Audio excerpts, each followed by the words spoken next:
이만큼 있는 걸 빼야 되는 겁니다, 여러분들. 만 cc가. 좀 체격이 크신 분도 맥스 하루에 한 5,000 정도 뽑는 게 일반적인 의사들의 동의사항입니다. 안녕하세요. 더라인성형외과 조재호, 김윤근, 정유성입니다. 자, 오늘은 어떤 주제로 우리 또 이야기를 나눠봅니까? 오늘 전신지방흡입에 대해서. 전신지방흡입. 전신지방흡입. 그 말도 많은 전신지방흡입. 네. 어떤 거 궁금하십니까? 제가 다 말씀드리겠습니다. 전신지방흡입. 어떤 부위를 전신흡입하는 걸로 우리가 사람들이 생각합니다. 글자 그대로, 말 그대로 전신지방흡입이면 머리끝부터 발끝까지 이 두피 밑에 있는 지방부터 시작해갖고 다 뽑을 것처럼 이렇게 그렇죠. 생각들을 하시잖아요. 절대 아닙니다. 절대 아니고, 우리가 이제 전신지방흡입 하면은 팔, 등 쪽의 그 바깥쪽 반입니다. 척추 있는 쪽 말고 윗배, 아랫배, 옆구리, 러브핸들, 하체에서는 허벅지하고 샤넬, 요 정도 흡입하는 거를 우리가 전신지방흡입한다, 이렇게 이야기를 하고, 그다음에 이제 뭐 종아리도 흡입할 수 있고 부유방도 흡입할 수 있지만, 그거는 이제 전신지방 흡입에 이제 추가되는 어떤 부위이지. 그렇죠. 그 이제 전신지방 흡입하면 아까 제가 좀 전에 말씀드린 그 정도 부위를 얘기하는 겁니다. 전신흡입을 고민하시는 분들이 과연 어느 정도 효과가 있을까 궁금해하시는 경우가 많아요. 요거 말이에요. 크게 둘로 나눠서 좀 설명할 수 있을 것 같아요. 체격이 크신 분, 네. 그다음에 지금도 날씬하신 분, 두 분 다 효과를 볼 수가 있어요. 체격이 크신 분들은 사실은 어느 정도 체중 감량의 효과가 있습니다. 이거 오해하시면 안 돼요. 체중 감량 효과가 있어서 지방을 빼고 나면 무릎 관절이나 이런 부분이 덜 아픈 거 맞습니다. 덜 아파하시더라고요. 근데 이거 되게 위험한 겁니다. 끝나고 나서 반드시 식단을 통해서 체계적인 체중 관리가 되지 않으면 3개월이면 원래대로 돌아갑니다. 과거에 우리 이런 부분들을 잘 언급 안 하기도 했었어요. 그렇죠. 안 하기도 했었고요. 하지만 이거 명확합니다. 그래서 절대로 그 지방 흡입을 다이어트의 수단으로 생각하면 안 된다. 예전에는 미국에서 흡입 이야기 했을 때는 고도 비만이 너무 흔한 케이스였는데, 네. 그리고 그다음에 이제 좀 날씬하신 분들 있잖아요. 날씬하신 분들은 이제 라인을 정말 예쁘게 잘 다듬을 수 있어요. 또 그 우리가 이제 미용 성형 수술이라는 게 인간이 갖고 있는 미적인 감각하고도 많이 연결이 돼 있거든요. 그런 부분에서 상당히 좋은 아름다운 결과, 예쁜 결과를 얻을 수 있는 것 또한 또 사실이죠. 그렇죠. 그래서 고도 비만도 전신흡입 수술이 가능하나,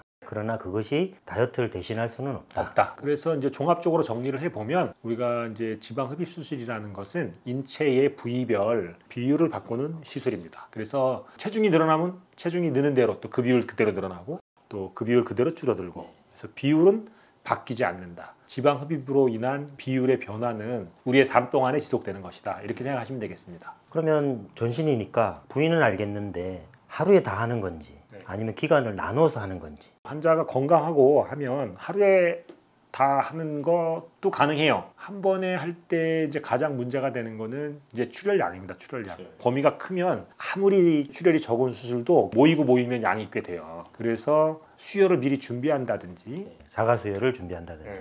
더라인 같은 경우는 자가수혈을 미리 준비를 합니다. 수술 끝나고 나서 다시 본인의 혈액을 다시 맞게 되는 거죠. 그렇죠. 그러면 또 신기한 게 회복이 오히려 더 빠른 것 같은 느낌이 들어요. 그죠? 원장님도 그런 느낌 받으시죠? 그죠? 하시고 나면 확실히 대량 지방을 뺐음에도 불구하고 귀가하실 때 보면 굉장히 가볍게 귀가하시죠. 그죠? 그래서 아직까지는 원론적으로는 우리가 나눠서 하는 거를 항상 늘 추천드리죠. 그렇죠. 그다음에 이제 표준 체중이고 지방량이 많지 않다면 하루에 다 가능하다. 첨언을 하자면 사실 가능할 거라고 접근을 하고 흡입을 했는데 우리가 이제 예상하지 않게 환자의 변수가 생기면 중단하기도 합니다. 절대 안전을 추구하는 더라인에서는 항상 무리한 수술을 하지 않습니다. 수술 중간에 환자분의 안전을 위해서 수술을 중단하는 것은 정말로 쉬운 일 아니에요. 그렇죠. 훈련되지 않으면, 익숙하지 않으면 하던 걸 계속 하려고 하거든요. 멈추기가 쉽지 않습니다.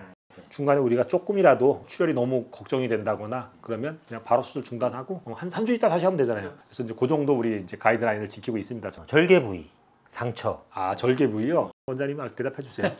부위별로 각각 나누어서 하는 절개 부위와 상처는 동일합니다만, 이제 앞에서 골반 2군데, 그 다음에 꼬리뼈 1군데, 그 다음에 겨드랑이 1군데. 그 정도면 우리 병원에서는 전신 흡입이 가능하다고 봅니다. 그 상처로만도 흡입이 가능한 이유는 그 특정 그 흡입 그 장비 회사에서 만든 캐놀라가 30cm 정도밖에 안 된다는. 우리는 30cm는 팔할 때밖에 안 쓰거든요. 근데 우리가 기본적으로 쓰는 캐놀라 길이가 50cm 이상이기 때문에 방금 이야기한 골반 2군데로 허벅지랑 복부가 다 가능하고, 꼬리뼈에서 콜셋 라인이랑 그 다음에 러브핸들 다 가능하고 허벅지 뒤쪽도 다 가능한 우리 병원만의 사실 익숙한 숙련된 스킬이 있기 때문에 가능한. 단순히 캐놀라가 길다고 해서 다 할 수 있는 건 아니잖아요. 아니죠. 숙달돼야 되는 거잖아요. 긴 캐놀라에 대해서.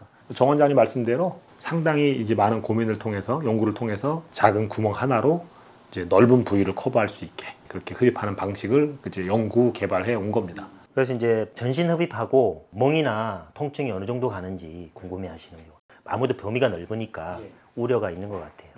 모든 수술은 다 똑같은 것 같아요. 부위가 전신이다 보니까는 본인이 느껴지는 부담감, 심리적인 부담감이 큰 거지 실제로 느껴지는 통증이나 붓기 이런 빠지는 속도나 이런 거는 다른 수술하고도 크게 차이가 없어 보입니다. 다들 이제 걱정하는 게 큰 수술을 하면은 붓기도 더 크고 회복 기간도 더 길게 걸릴 거라고 다들 걱정하시는데요. 실질적으로는 그 회복되는 부위가 넓은 거지 낫는 과정이나 이런 거는 마찬가지죠.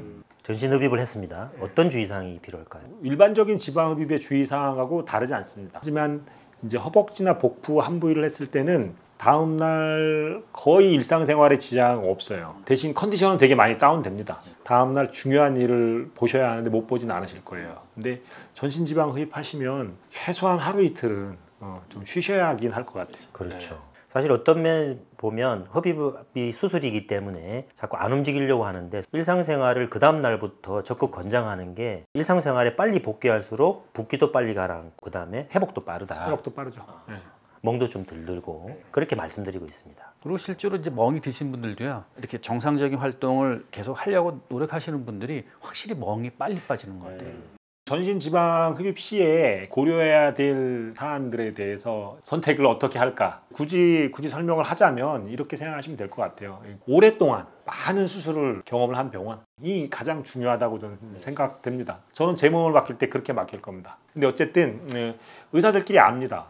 이 사람이 이 분야에서 오랫동안 수술을 꾸준하게 연구하고 해왔다는 것을. 우리 입으로 이야기하기는 좀 부끄럽긴 하지만 다른 병원의 원장님들이 우리 병원에 와서 흡입을 하지 않습니까? 사실 의사를 흡입하는 병원입니다. 저희 병원에서 또 많은 선생님들이 또 흡입을 배워가시기도 그렇죠. 하고. 자, 어쨌든 그래서 그런 병원을 선택하시면 우리 병원 얘기하는 것 같아서 좀 그렇잖아. 네, 그래서 부끄럽지만 이런 이야기를 하는 겁니다. 아니 근데 부끄러우실 필요는 없습니다. 자랑스러운 거죠. 그리고 요새 또 이제 지방 흡입이 참 그 가격. 그다음에 오늘 이제 양 얘기지 이따가 좀 할 텐데 이런 양 막 이런 거 가지고 논란이 많아요. 뭐 100cc 뽑는데 얼마예요, 막.